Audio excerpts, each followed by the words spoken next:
Pasca putusan MK terkait judicial review sejumlah pasal dalam Undang-Undang Pemilu, KPU menetapkan sejumlah perubahan seperti daftar pemilih tetap hingga jumlah TPS yang ada. Informasi selengkapnya sudah ada Rory Asyari di gedung KPU Jakarta. Apa saja perubahannya, Rory, pasca putusan MK ini terkait dengan penyelenggaraan pemilu?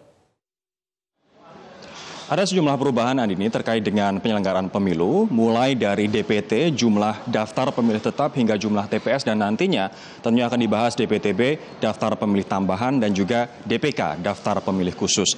Namun tadi sekitar 40 menit yang lalu sebelum jeda, Ketua KPU Arief Budiman mengatakan bahwa mereka saat ini sudah mencapai kesepakatan terkait dengan jumlah DPT hasil perubahan ketiga.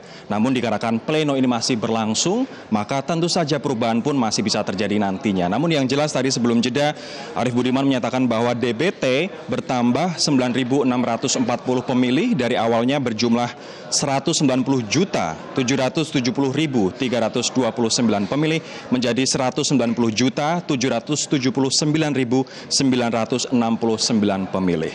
Nah, ini adalah perubahan atau hasil perbaikan DPT yang ketiga yang tentu saja penambahan 9.640 pemilih ini bisa bertambah atau bisa berkurang nantinya tergantung akhir dari rapat pleno hari ini. Sementara untuk jumlah TPS pun bertambah, tadi disampaikan sebanyak 676 TPS. Dari sebelumnya 809.500 TPS seluruh Indonesia menjadi 809.699 TPS.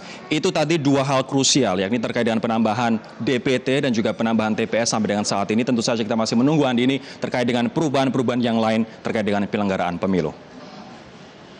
Soal logistik nih, Rory, apa langkah-langkah yang akan dilakukan oleh KPU untuk menyesuaikan keputusan dari MK ini?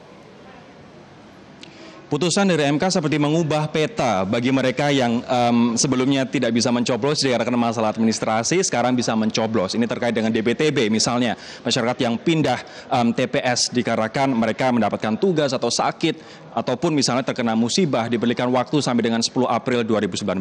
Logistik tentu menjadi masalah bagi KPU terkait dengan perubahan MK ini yang memberikan kesempatan orang untuk pindah TPS hingga H-7. Kita akan berbincang dengan Komisioner KPU, ada Mas Wahyu Setiawan, untuk menjawab tantangan logistik tersebut yang saat ini dihadapi oleh KPU pasca putusan dari Mahkamah Konstitusi. Mas Wahyu, selamat sore.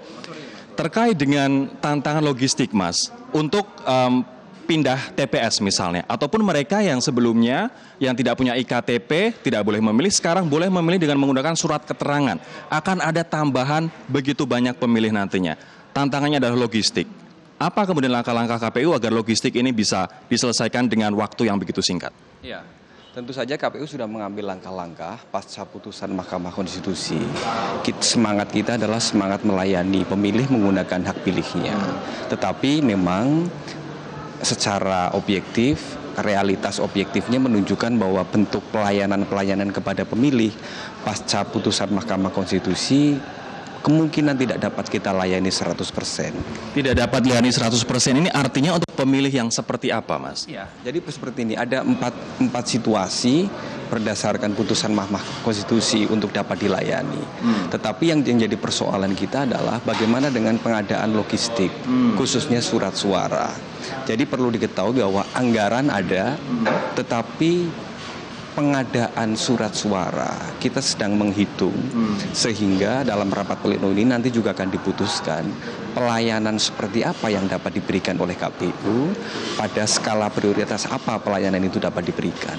Ini itu, Mas Ron. Baik, ini kita memang belum berbicara soal angka, Mas, karena rapat pleno masih berlangsung. Ini soal DPTB, khususnya mereka yang pindah pemilih begitu, dan MK juga memutuskan ada 4 hal, mereka yang tugas, sakit, musibah, dan juga menjadi tahanan begitu.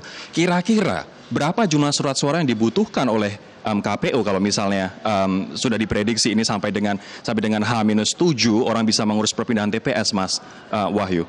Ya, jadi total yang sudah kita rapatkan beberapa waktu yang lalu, kemampuan produksi surat suara itu sekitar 1.400.000 lembar. Itu kan, 1.400.000 dengan asumsi satu TPS kan ada 5 surat suara. Dari angka itu, maka pelayanan optimal kita dalam batas itu. Itulah kita terus merumuskan bagaimana skala prioritas dapat kita lakukan dengan keterbatasan-keterbatasan yang ada.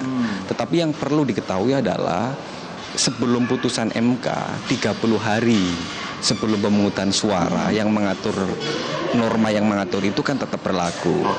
Yang jadi persoalan adalah setelah 30 hari itu maka misalnya seperti mahasiswa, para santri begitu yang belum didata sampai dengan batas akhir H-30 itu yang kami sedang rumuskan bagaimana bentuk pelayanannya. Karena putusan MK itu tidak mengakomodir itu.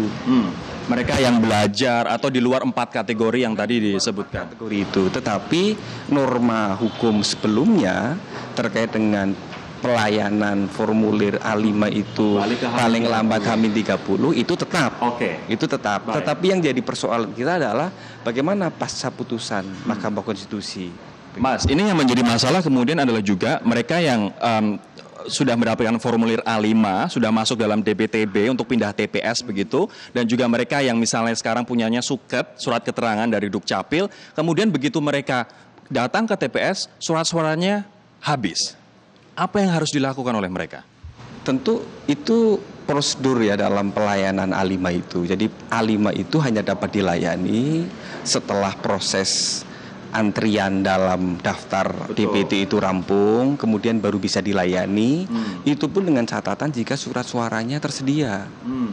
Kalau memang surat suaranya tidak tersedia, ya tentu saja tidak dapat dilayani. Boleh pindah TPS tidak ke TPS tetangga misalnya, walaupun dia tercatat untuk pindah di TPS tempat dia berdomisili? A5 itu, dalam A5 itu kan sudah dijelaskan, dia dari TPS asalnya TPS berapa, mau menggunakan hak pilih di TPS berapa. Tentu saja di situ sudah tertera. Dalam A5 itu dia akan menuju betul. Mas, ini terkait dengan apa yang kita perbincangkan dalam Prime Talk beberapa waktu yang lalu. Anda pun juga mengundang partai politik kalau misalnya mereka ingin, misalnya generasi milenial atau mahasiswa khususnya, kan tidak bisa memilih dikarenakan tidak masuk 4 kategori MK. Misalnya mereka memberikan fasilitas untuk mereka pulang kampung. Apakah itu akan memberikan solusi bagi mahasiswa yang nggak bisa nyoblos, kemudian partai politik atau tim sukses dari kedua paslon memberikan mereka fasilitas untuk pulang kampung, nyoblos di kampung masing-masing? Begini, prinsipnya KPU sebenarnya sejak awal mendorong agar pemilih menggunakan hak pilihnya sesuai dengan TPS dia berasal. Dengan seperti itu maka ketercukupan surat suara itu dapat kami jamin. Karena memang perpindahan pemilih itu kan tidak diikuti perpindahan surat suara.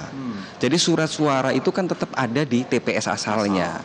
Oleh karena itu kita mendorong, mumpung masih ada waktu, hari pemungutan suara juga hari libur atau hari yang diliburkan, itu dikandung maksud agar pemilih bisa pulang kampung untuk menggunakan hak pilihnya di TPS asal. Pertanyaan terakhir saya, Mas Wahyu, kalau misalnya dikatakan belum tentu KPU bisa mengakomodir 100% pasca putusan dari MK, dan kita lihat mungkin nanti DPTB akan bertambah, DPT juga sudah bertambah, TPS juga sudah bertambah, kira-kira berapa persen yang bisa di-cover, diakomodir oleh KPU pasca putusan MK dari hasil tambahan-tambahan pasca putusan MK nanti, Mas? Ya, kita menduga jumlahnya sangat sedikit. Kenapa sangat sedikit? Karena para mahasiswa, para santri itu sudah kita layani pendaftarannya untuk mengurus A5 itu 30 hari. Sebelum H-30. Ya, jadi sekarang ini yang masih perlu kita pikirkan adalah setelah putusan Mahkamah Konstitusi. Tetapi sebelumnya pelayanan kita tetap bisa kita layani. Jadi para mahasiswa, para santri yang sudah mengurus administrasi itu H-30 itu tetap kita layani. Begitu. Baik, terima kasih Mas Wahyu atas waktunya. Demikianlah ini perbincangan kami. Ini artinya dari 4 hal yang diatur oleh MK terkait dengan pindah TPS, yakni mereka yang ditugaskan, sakit, tahanan, dan juga musibah, mahasiswa, santri tidak masuk di dalamnya. Maka dari itu KPU meminta untuk mereka untuk pulang ke tempat asalnya dan mencoblos di tempat asal dikarenakan sejumlah keuntungan adalah mereka bisa mencoblos 5 surat suara termasuk pemilihan presiden, DPD, dan juga DPR serta DPRD. Kembali ke Anda, Andini. Lori Asyari, terima kasih.